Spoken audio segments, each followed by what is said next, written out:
ስፖርት ውስጥ የሚመጡ ሰዎች ከስፖርቱ ጋራ ግንኙነት ያላቸው ስፖርቱን የሚያውቁ ለስፖርቱ ጥቅም የሚሰጡ ተብሎ እንኳን እዚህ ላይ መውጣት ነበረበት ማለት ስፖርቱ እኔ ለምሳሌ አለ አትሌቲክስ ፉትቦል ውስጥ ገብቼ ልስራ ብል እችላለሁ አልችልም ይሄ እንኳን እዚህ እንትን ውስጥ አንቀጽ ውስጥ አልተካተተም ኦፍ ኮርስ እዚህ ወደኛ ስፖርት ጋር የሚመጡ የተለያዩ ሰዎች ናቸው የመጀመሪያዎቹ ጥቅም ፍለጋ የሚመጡ አሉ ጥቅም ሳይፈልጉ ግን እውቅናና ወይንም ዝናን የሚፈልጉ ሰዎች አሉ የሚመጡ ከዛ ደግሞ እንደው በተለያየ ወደዚህ ቦጣ ወደ ውጪ በዚህ አጋጣሚ ተመልክቼ በመጣ ይሄንን ወርልድ ካፕ ሊሆን ይችላል ኦሎምፒክ ሊሆን ይችላል ብለው የሚመጡ አሉ አንዳንዶች ደግሞ በግድ ከሌላ ቦታ እባክ ወክልልን እውቀቱ የለም የስፖርቱን ነገር አያውቁትም ግን ከዛ ወይ ዛ ክልል ይሆናሉ ወይ እንትን ነው ባክ እኛን ወክለ ተወዳደርና እዚህ ኮሚቴ ውስጥ እዚህ እንትን ውስጥ ግባ የሚባሉ አሉ እውቀቱ ግን የለም እነዚህ ሁሉ ባሉበት ነው እንግዲህ ኢትዮጵያ ስፖርት አሁን ዛሬ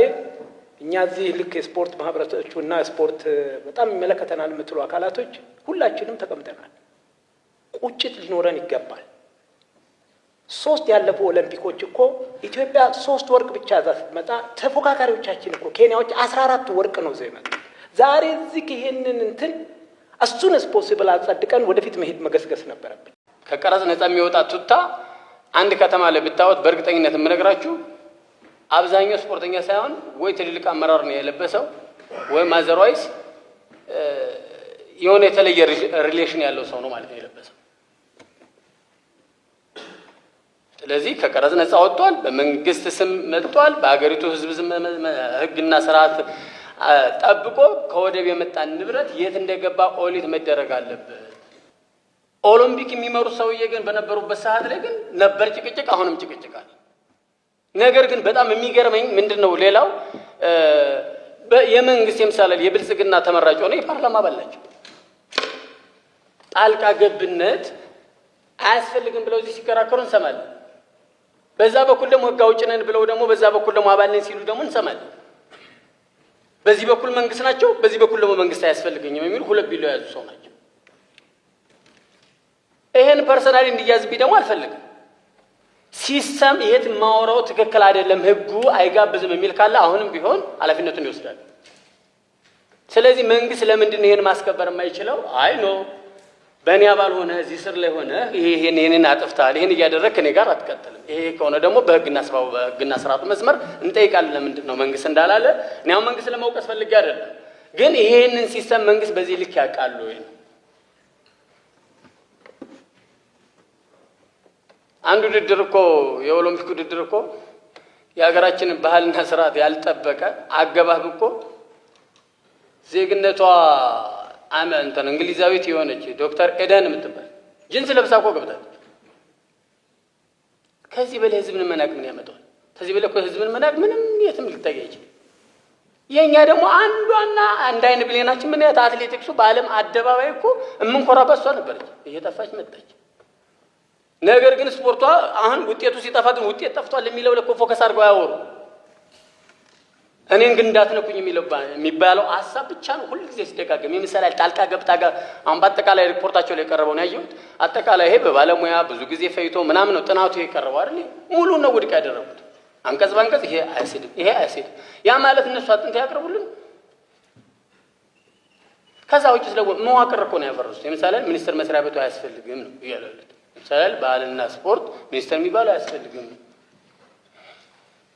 አካዳሚ አያስፈልግም ሌሎች ፌዴሬሽን አያስፈልግም ለምን እኔ ሳዝዝ ተቀበል ከዚህ በፊት ስፖርት ማህበራት ላይ አለ ኦሎምፒክ ማለት ምን ማለት ነው የፓራሊምፒክ ማለት ምን ማለት ነው ሀገር አቀፍ ፌዴሬሽን ማለት ምን ማለት ነው ብሎ ተተንትኗል ያን መውሰድ ነው አሁን ጠቅልሎ በጥቅል ፌዴራል ስፖርት ማህበር እኔ አሁን በፌዴራል ደረጃ ፌዴራል ስፖርት ማህበር በሚል ሳይሆን ማቀው ፌዴራል ፖሊስ የሚል ነው ስያሜ ማቀው በመንግስት ማዋጅ ላይ ወጣው ስለዚህ ይሄ ጥቅል ስለሆነ እናስተካከል አለበት ሁለተኛው ክፍል 2 ላይ የፌዴራል ስፖርት ምክር ቤት ስልጣንና ተግባር ላይ የምክር ቤቱ አባላት በተለይ ምን ይላል ተግባሩን ሲገልጽ በተገኘ መንገድ እነዚህ አሁን ቅድም ያልኳቸውንም አልገለጸም ምን ይላል ሚኒስትሩ በነገራችን ላይ በጣም አፕሪሼት የሚያደርጉት ጠቅላይ ሚኒስትሩ የስፖርት ምክር ቤት ሰብሳቢ ናቸው ሚኒስትራችን ምክትል ሚኒስተርና ሰብሳቢ ናቸው ሚኒስተር ዴታችን ጸሐፊ ናቸው ብዙ ይሄ ተገቢ በሆነ መንገድ ቢቀጥል ብዙ ችግር የለውም ከዚህ ፍትም የነበረ ነው ነገር ግን ሌሎች አባላትን በሚመለከት ሚኒስትሩ እንዳስፈላጊነቱ ባለሙያዎችና ግለሰቦች እንዲካተቱበት ያደርጋል ይላል። በነገራችን አዋጅ ከጸደቀ ባይ ዲፎልት እነከሌ ነበሩ የሚባል ነገር የለም። ኦሎምፒክ ኮሚቴ የታል? ፓራሊምፒክ የታል? ሀገር አቀፍ ፌዴሬሽን የታል? ክልሎች የታሉ? እዚህ አዋጅ ላይ አልተካተቱም። ስለዚህ ግለሰቦችና ባለሙያዎች ብቻ ናቸው የምክር ቤት አባላት ማለት ነው። ታዋቂ ድርጅቶች፣ መከላከያ፣ ፖሊስ፣ የሰራተኛ ማህበር ይሄ ሁሉ የለም እኮ አልተጠቀሰም። መጻፍ አለበት ቦልድሊ። አንድ አዋጅ ከጸደቀ በኋላ ባይ ዲፎልት አባል ነበራቸው አይባልም። እስከተጻፈ ነው አባል የሚሆኑት። ይሄ በጣም ከፍተኛ ክፍተት ስላለው መካተትም አለበት የሚል ሀሳብ አለኝ። ኦዲት የኢትዮጵያ ኦሎምፒክ ኮሚቴን በተመለከተ እስከ 2025 ኦዲት የተደረገ ተቋም ነው። ይሄ የውሸት ያሉባልታ ወረቀት እየበተኑ በየእንትኑ ተቋሙንም መሪዎችንም የማይመጥን ስብዕና የማይመጥን ነገር ማውራቱ ለእኛ ምንም ስሜትም ውስጥ አይከተንም፣ ከአዋጁ መጥፈስም ውስጥ አያስወጣንም። አልቲሜት ጎሉ ኢትዮጵያ ምን ቢደረግ ነው የምትጠቀመው ነው መሆን ያለበት እንጂ ሰዎች እንዳይናገሩ፣ ሰዎች እንዳይተነፍሱ ምንም የምንሰራውም ነገር አይጠቅምም። ያንን በጥንቃቄ ማየት ነው የሚያስፈልገው። አዋጁ ላይ በእኛ እምነት ብዙ ነገሮች የተነሱ አሉ። እንደ ኢትዮጵያ ኦሎምፒክ ኮሚቴ እኛ ቅድም አቶ ገዛይን ጥሩ አድርጎ አቅርቧል፣ በጣም አቅርቧል። በእያንዳንዱ አንቀጽ ላይ በስሜት አይደለም በምንም አይደለም ይህ አዋጅ በዚህ ይጣሳል፣ ይህ አዋጅ በዚህ ይጣሳል፣ ይህ አዋጅ በዚህ ይጣሳል፣ በዚህ አንቀጽ ቻሌንጅ ይደረጋል ተብሎ ነው የቀረበው። አይ አልቀረበም የሚል አካል ካለ ያምጣ ማፍረሻውን እስኪ ብሎ ያምጣ።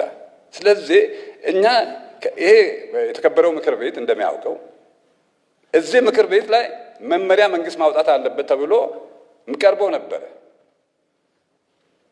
ከምክር ቤት አባላት መንግስት መመሪያ ካወጣ ከዓለም አቀፍ ተቋማት ጋር ያጋጨናል ብለን አቅርበን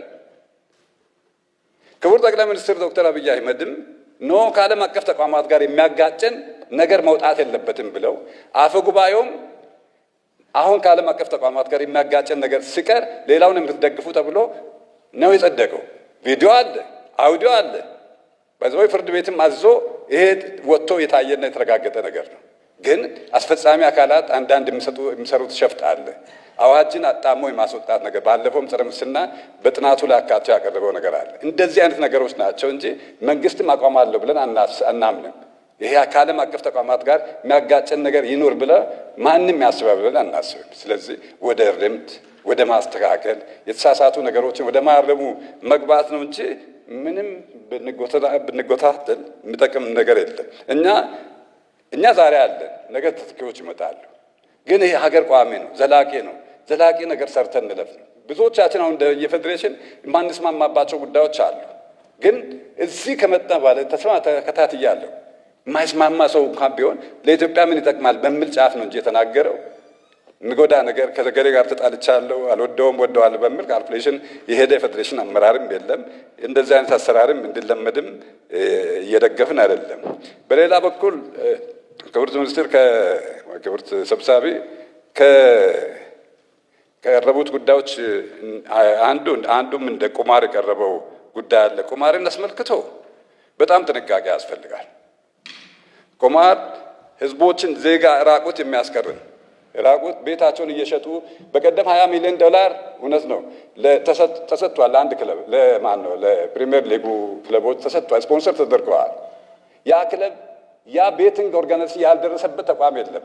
ሎቢ ያላደረገን እኛ ተጠይቀናል። በግል መንግስት ጋር ቅረቡ፣ ሎቢ አድርጉልን፣ ይሄን ያክል እንስጣችሁ ተብለን ተጠይቀናል። ኖ ነው ያልነው። እና ይሄ የቁማሩ ጉዳይ በጣም ቻሌንጂንግ ነው፣ ብዙ ፈተና ያለበት ነው፣ ብዙ ሰዎችን የሚያነካካ ነው።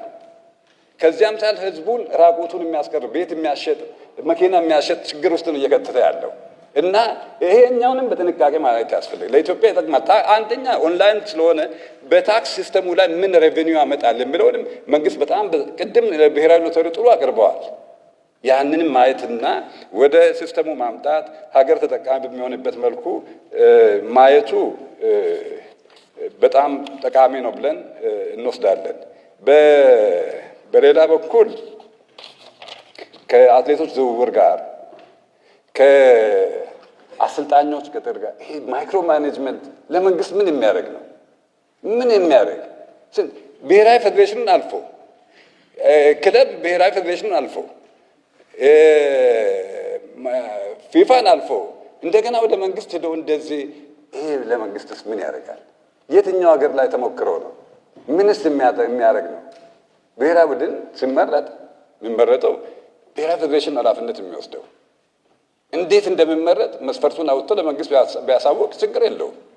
የጋራ ሀገር ነው ያለው። እንዴት አትሌቱ በጣም ከተመረጠበት አግባብ ብሔራዊ ፌዴሬሽኖች ከሰሩት ስራ ካስቀመጡት አቅጣጫ ካስቀመጡት ደንብ ወጣ ሲሉ ነው ተመለስ ብሎ መንግስት ብናገር ተገቢ ነው።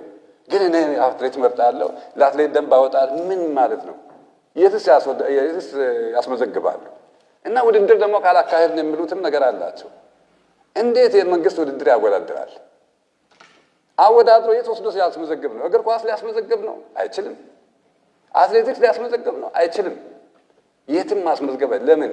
ይሄ አሁን የሚፈለገው ሙያተኞች የሚፈልጉ ጥቅም አለ። ከዚያ ውድድር ሲያገኙ የሚያገኙት አበላለ ያ ነው የሚያንገበግባቸው። እና እንደዚህ አይነት ነገሮችን በጥንቃቄ ማየት ነው የሚያስፈልገው። በምንም አይነት መልኩ ለኢትዮጵያ ስለማይጠቅም ማለት ነው፣ ለሀገሪቱ አይጠቅምም። እና ይሄ በየጊዜው እየተጣለ የነበረ አዋጅ ዛሬ እንደዚህ እኛም ሳንመክርበት ወደዚህ ደረጃ መድረሱ በእውነት በጣም እናዝናለን። ለኢትዮጵያም ጠቃሚ አይደለም ብለን ነው የምንወስደውና በዚያም ላይ ግለሰቦች ውድድር ያዘጋጃሉ እና ብሔራዊ ፌዴሬሽን ይበተና፣ ኦሎምፒክ ኮሚቴ ይበተና። ይሄ ነው እየተፈለገ ያለው። ሰው እንዴት ብሔራዊ ፌዴሬሽኖች ሄደህ ቴኒስ ፌዴሬሽን አንተ ውድድር የምታዘጋጅ ከሆነ ባስኬትቦል ሄደህ ማንኛውም ሰው የሚያዘጋጅ ለምን ተቋቋመ ፌዴሬሽን? ለምን አስፈለገ?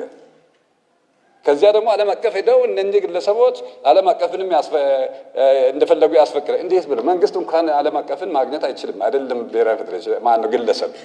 ይሄ እንደዚህ አይነት ህገወጥ አሰራር ለምን አዋጅ ውስጥ እንዲገባ ተፈለገ? ለምን ህገወጥነት እንዲስፋፋ የሚፈልጉ ሙያተኞች አሉ እዚያ ውስጥ ሚኒስቴር መስሪያ ቤት ውስጥ። እነሱ ይሄን ካላደረጉ መጠቀም አይችሉም። ይሄ ነው ትልቁ ፈተና። አሳምረው ቃላት እየቆላለፉ እያሰሩ በየጊዜው ያመጣሉ። እንጥልባቸዋለን። ዛሬ አጋጣሚ ተሳካና ወደዚህ ደረጃ ደረሰ እና እነዚህ አይነት ነገሮች ናቸው እንጂ መንግስት ምን ይጠቅመዋል? አንድ አትሌት ቅጥር ወደዚህ አድርጎ ምን ያደርግለታል? መንግስት በፍጹም አይጠቅመው። አንድ አሰልጣኝ ምን ይጠቅመዋል? መንግስት እንደዚህ ማለት ምንም አይጠቅመው። ከደረጃውም አኳያ ካለው የሀገር ክብርም አኳያ አትሌት በዚህ ገባ በዚህ ወንጀል ካለ ክብርት ሰብሳቢ ወንጀል ካለ ህገወጥ ሰው ዝውውር ካለ ይሄ ለባህልና ስፖርት ሚኒስቴር የወጣ አዋጅ አይደለም፣ ለኦሎምፒክ የወጣ አዋጅ አይደለም። በሀገሪቱ የወንጀል ህግ አለ፣ በዚያ ይቀጣል። በጸረ ሙስና ህግ አለ፣ እዛ ይቀጣል። ምንም ናነሹ እዚህ ጋር ምንም የሚያጨቃጭቅ የሚያነጋገር ነገር የለም። ይሄ በጣም ጥቅም ለመሰብሰብ ሲባል እየተካሄደበት አካሄድ ነው እና ሙያተኞቹ በየጊዜው ሲያወጡና ሲጣልባቸው የነበረ ነገር ስለሆነ በጥንቃቄ መታየት ያለበትና መሰራት ያለበት ስራ ይመስላል። ስለዚህ ክብር ሰብሳቢ እኛ እንደ ሴክተር ቅድም ፍርሃት ነበረን። 2 ደቂቃ ይባላል፣ 3 ደቂቃ ይባላል። ስለዚህ ምን ደረግ ተሰባስበን ለመንግስት መቅረብ ያለበት እናቅርብ ብለን ቅድም አቶ ገዛኝ ያቀረቡት የሁላችንም ሀሳብ ነውና በዚያ ብያዝ ለማለት ነው። አመሰግናለሁ።